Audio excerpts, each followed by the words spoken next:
Okay, here we go. So block party. Okay, this is a story about a neighborhood in, where was it? I can't remember. Pittsburgh in the 1960s. So kind of interesting. And as we, is it going? Yes. Okay. Yes. As we read this, think about your own memories of your earlier childhood. You're still children. Your earlier childhood. I'm a bear. And, okay, all right.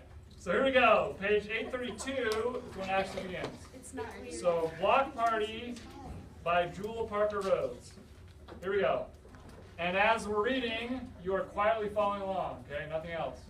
And you're quietly writing the facts and opinions, you see. Okay.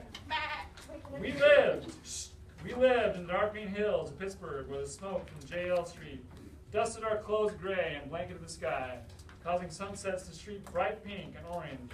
Streetcar wires crisscrossed overhead, making perches for the hungry crows who flew high when the lumbering cars came, spewing electric sparks.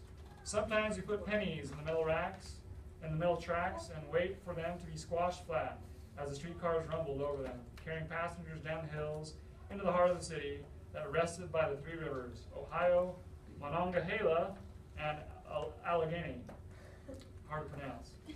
Okay, but what I remember most about growing up in Pittsburgh was living in a neighborhood where everyone acted like a relative, an aunt, a brother, or a sister. Lots of women acted like my mother, bossing me, feeding me. Many would hold me on their laps and tell me stories about High John the Conqueror or John Henry. Some felt no shame about whipping out a comb and fixing my hair when they thought I looked too raggedy. And days when I was lucky, one of my neighborhood mothers would jump in the circle and join me in waist-twisting, hip-rolling hooping. Sometimes it drove me crazy to have so many mothers, but it also made me feel safe. My real mother was gone, divorced from us, living in another city. But I lived with my dad, my grandparents, an aunt, a sister, and a cousin, whom I called sister. Dad, aunt, and grandpa went off to work while grandma took care of us. On Tuesdays, she did laundry in the basement, and she let us stir the Argo starch and turn the roller drums to wring out all the wet in the clothes. Then we'd help hang the clothes on the line, and when the sheets were dry, she turned a blind eye while we played hide and seek among them. In the house, we'd hike to the third floor and slide down the 2 banisters, smooth and fast, convinced it was better than any roller coaster ride at Kennywood Park. We had a red tricycle with a bell. My sister, Tony, had outgrown it. It was just the right size, while cousin Aleda was too small. But when Grandma made chitlins, we would share the bike and make a game of driving through the stinking kitchen while Grandma cleaned out pig's guts. Yuck. Okay, so chitlins are pig's intestines as food. I've had them, they're not very good. Okay, we should share the bike rides and make a game of driving through the stinky kitchen while Grandma cleaned out pig's guts. Yuck. And boiled them. We'd ride our bike through dangerous territory, ringing our bell once we hit the kitchen linoleum, hollering and hooting like wild ones, or as Grandma would say, like silly children with no sense. If you held your nose, you couldn't ring the bell and steer at the same time. So we'd count how many bells to figure out who won, who braved the skunky odor and didn't hold their nose the most. The best part of growing up was the world we saw from our front stoop. Okay, and stoop is a small porch, okay, leading to the entrance of the house. Widow Chalmers mothered all the children, watching over us from her porch, waving her fan from the Methodist church to cool herself in the summer heat. Mr. Barry, who had a splotch of pink roses on his cheek, liked checkers and would roam the street looking for a partner, carrying his own lawn chair. He even played with Alita, who was 5 and had to be told every move. There was Jim, who played ball, spinning, ducking, and diving, and throwing hoops into a basket net, and would only stop if someone was in any trouble.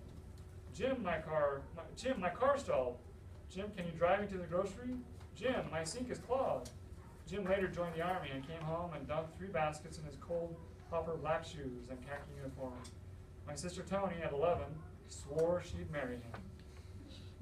Stuck-up Rachel liked to cheat at Jack's and had to be blackmailed into playing double dutch. I'll give you some grandma's chicken for Sunday dinner, I'd offered. I promised a drumstick for each 20 minutes. She turned the rope while I sang and dreamed of winning double Dutch champion at the Y. Truth be told, Grandma would have given anyone who asked a piece of her chicken. Rachel knew it. I knew it. Everyone knew it. But Rachel was 2 years older than I, and like another big sister, she was nice enough to let me think I was putting one over on her, sorry. Sitting on the steps, looking up and down the block, I saw and felt a world where I was safe, where I knew everybody and everybody knew me. Everybody was brown and black, and when babies were born, we'd all wait for them to grow into their skin. Their shades would sometimes grow lighter, sometimes darker. Even the color of their eyes would change. Blue became brown, hazel changed to deep green, and brown irises could mellow to a luminous black. Hair texture all varied, soft, bouncy waves, strands curled in fuzzy, tight spirals, or even hair thick and straight because it would throw back to a Cherokee. I knew we were all beautiful. Summer block parties were the best. We'd close off traffic, and sometimes the fire department would open the hydrants, and we'd dance and sing while water gushed at us. A spray of wet beneath the moon and stars. Tony, Alita, and I pushed boxes together to make a stage and lip sync to the record player, pretending we were the Supremes. Stop in the name of love before you break my heart. Yeah. And we giggled as the grown-ups clapped and the other children squealed, and everyone danced. Even Fat Charlie, who could boogie so well, would swear there was magic in his shoes. The best block parties happened for no reason.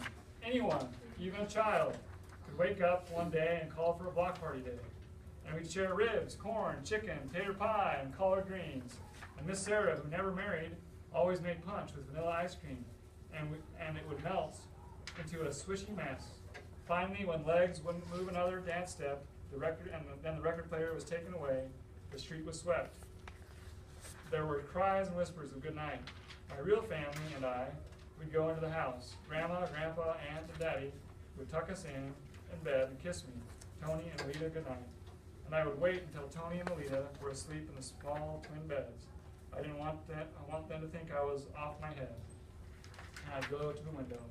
Then, peeking over the ledge, I'd whisper my own private goodnight to the rest of the family, tucked in their beds inside the tall houses all along my street, there in the city where the three rivers met. Okay, short story. Can you please cut the video, Levi?